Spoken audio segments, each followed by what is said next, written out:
Jason didn't look sick that morning. He looked like any other 7th grader. Hoodie, backpack, headphones dangling from his collar. But inside, something was already off. The sky was low and heavy. That damp kind of cold that makes the air thicker. He could feel it in his chest the moment he stepped off the bus. He took slower breaths, quiet ones.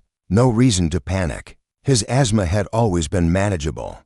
He'd taken his inhaler before leaving home. Like always. Just like his mom reminded him every morning. The first period came and went. He didn't say much. He never did. Jason wasn't loud. He was the kind of kid teachers liked because he followed rules and never pushed back. But halfway through the second period, his fingers started trembling. His breath shortened. The wheezing started quietly, like a whistle caught in his throat. His classmate looked at him and tilted her head. "You good?" She mouthed. He nodded, because he didn't want to be a problem. He sat up straighter. I tried to focus on the board, but his vision was starting to blur around the edges. His pencil slipped from his grip. He reached to pick it up and realized his hand was shaking. That's when his teacher noticed. She paused mid-sentence and asked if he was okay. Jason stood. Carefully. "Nurse," he said. That was all he could get out.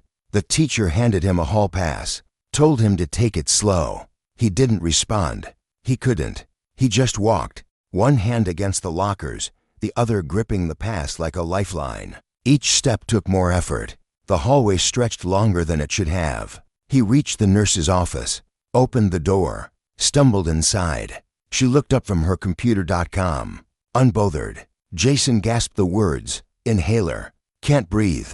She raised her eyebrows, said she couldn't understand him. He tried again. "Inhaler. Please." The word barely came out. It sounded like wind. She didn't move.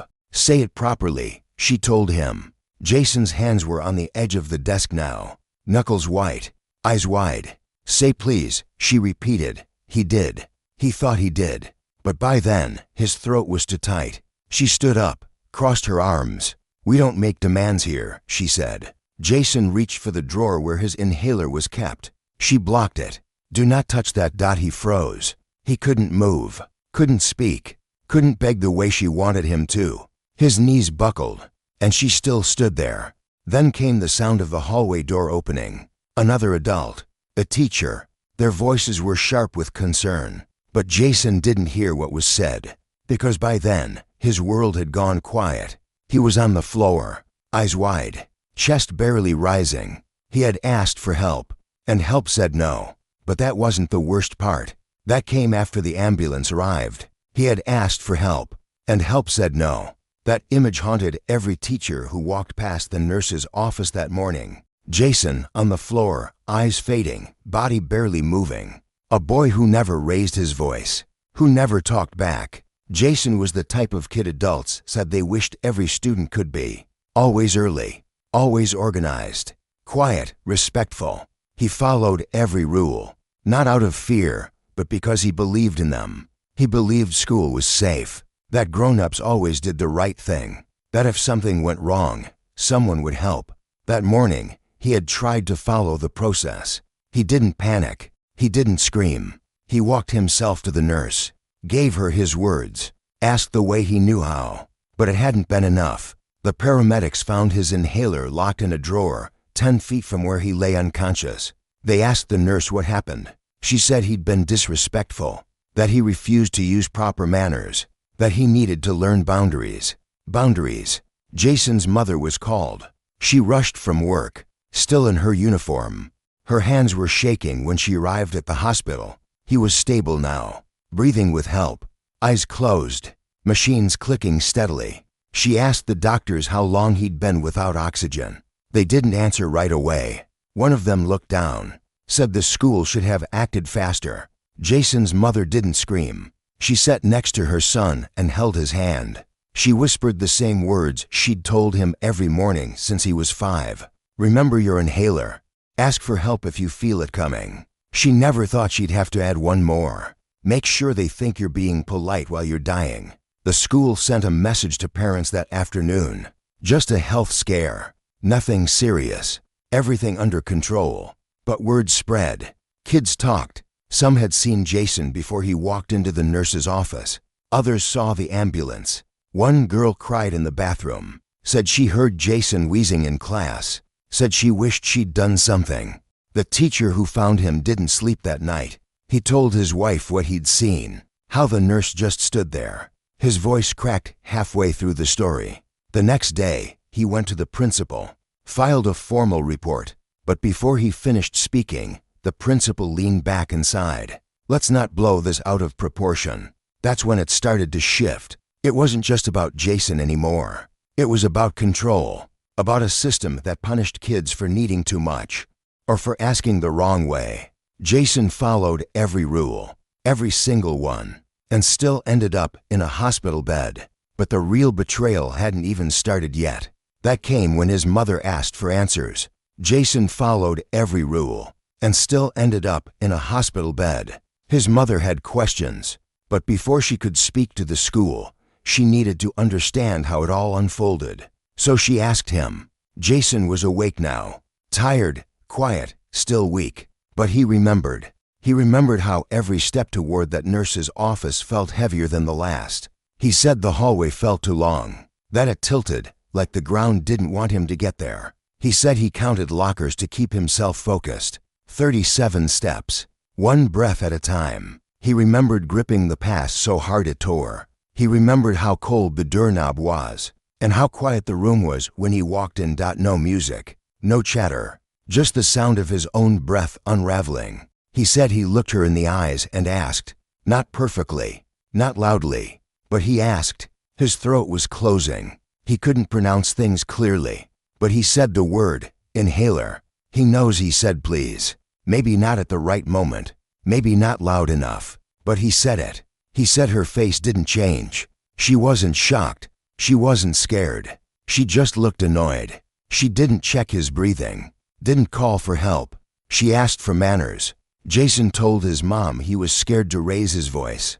He said he thought if he sounded rude, he'd get in trouble. So he stayed quiet, even as his body screamed louder than his voice ever could. And when he reached for the drawer, he thought she would understand. She didn't. She pulled it shut.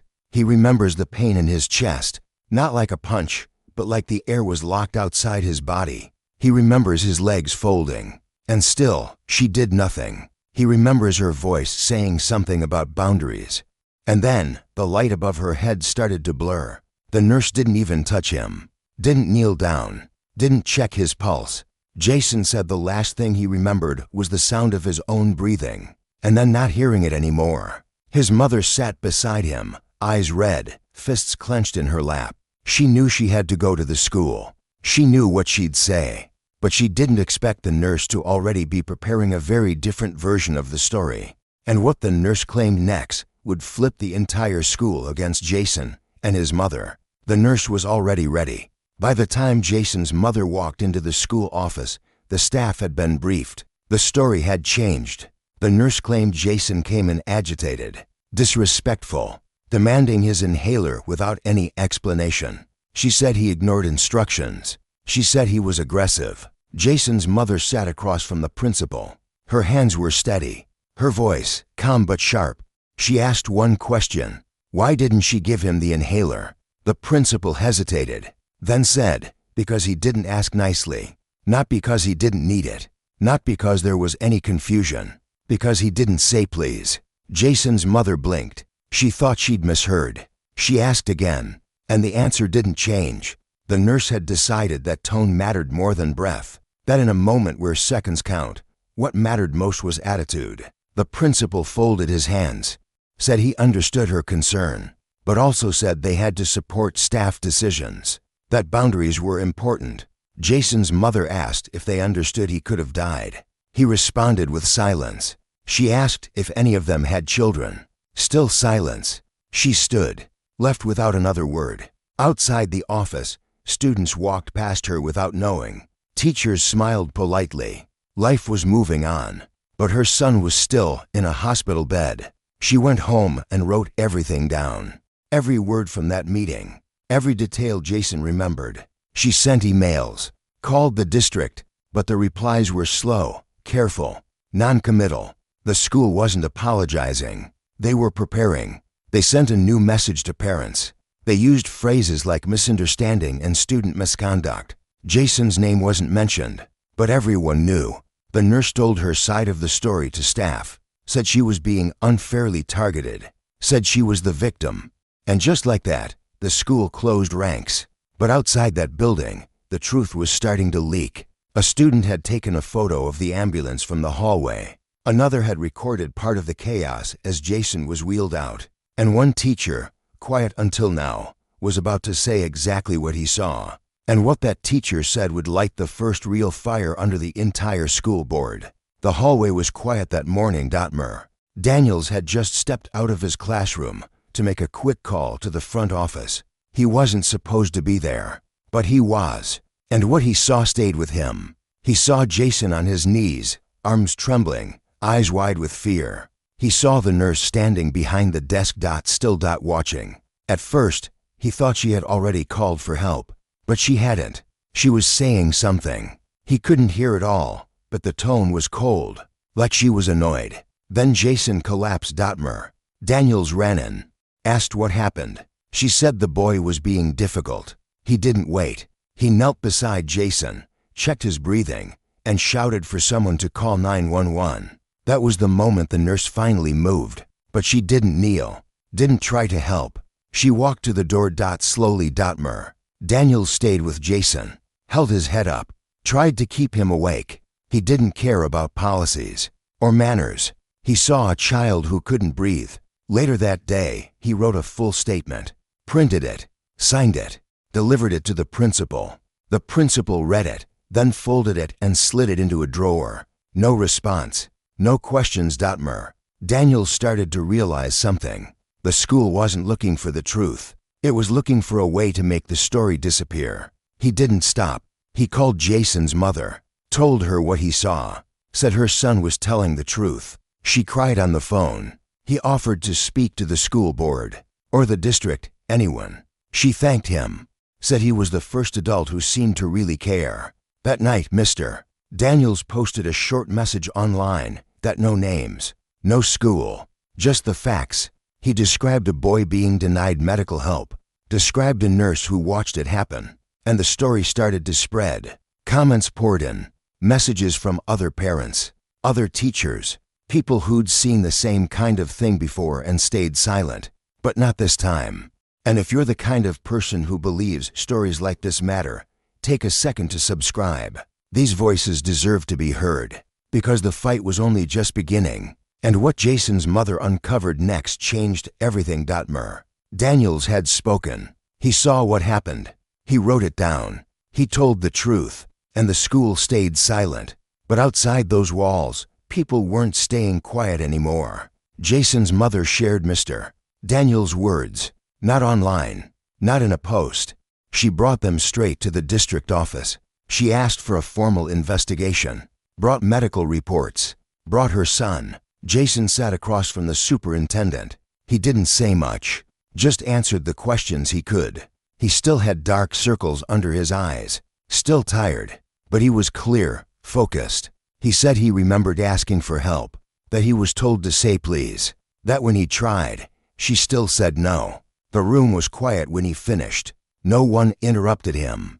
No one challenged what he said. And still, no one gave a timeline for what would happen next. Outside, the pressure kept building. Parents were talking. Some had kids who'd been to the nurse before. They started to share their stories. Little things, cold shoulders, delayed care, blame placed on the students instead of concern for their health. Some said they didn't want to believe it, but now they couldn't ignore it. At the next school board meeting, 3 parents showed up uninvited. They demanded answers. They weren't loud, just firm. One of them held up a copy of Jason's medical form. Another read Mr. Daniels' written report aloud. The board thanked them, promised to review the matter. But when the meeting ended, no action had been taken. Back at the school, the nurse was still working. She walked the halls like nothing had happened. Jason hadn't returned to class yet, but kids were whispering. Teachers were tense. And the nurse? She looked confident, like she knew nothing would touch her. That's when Jason's mother made one more call. Not to the school, Not to the district, but to someone who would make sure the entire city heard what really happened. Because the truth wasn't just being ignored, it was being buried, and the person she called wasn't going to let that happen. But when the media got involved, what came out of the nurse's past stunned even Jason's family. Jason's mother had stayed quiet long enough. She contacted a local reporter, someone known for covering stories that schools and officials preferred to keep quiet.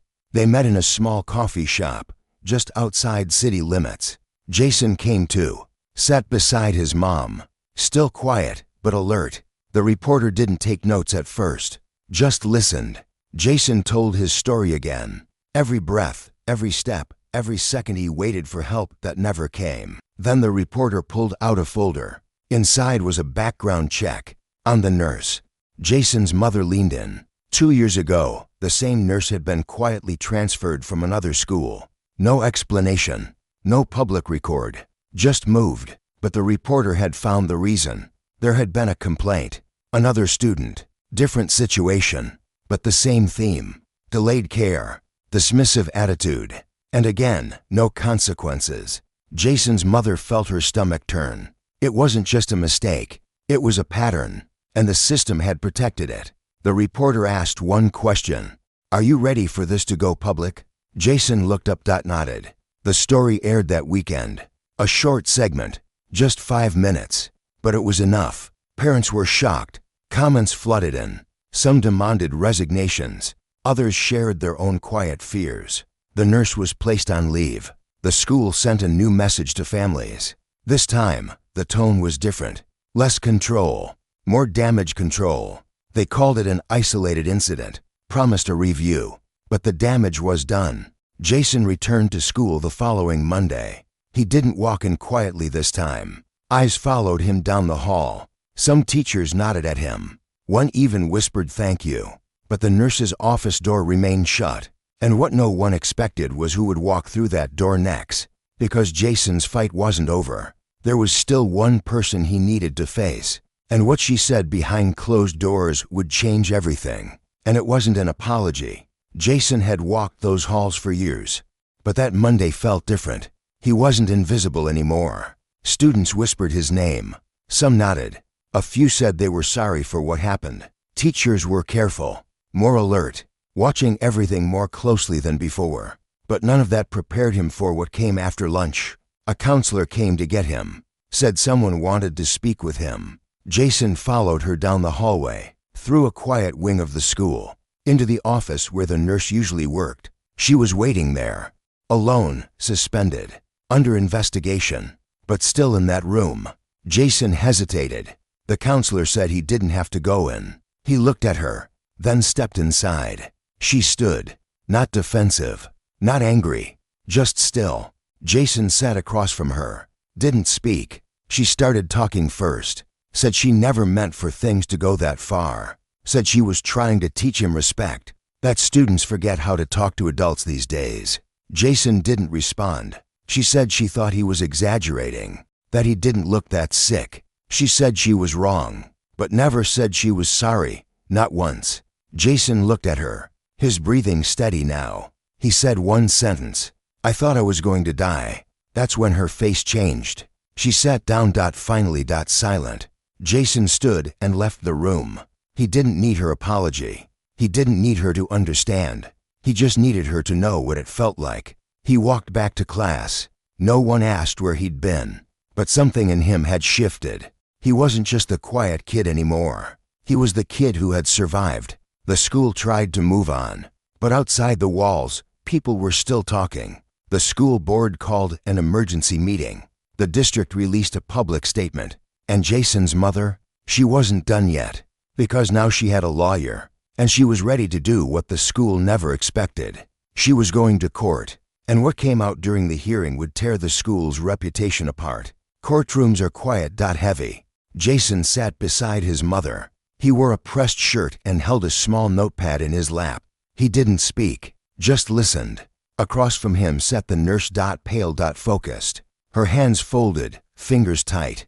The school's attorney spoke first, framed it as a misunderstanding, a lapse in communication. No harm intended. Jason's mother watched them twist her son's pain into paperwork. Then it was her turn. She stood calm, clear. She described every moment, every breath Jason couldn't take, every second the nurse refused to help.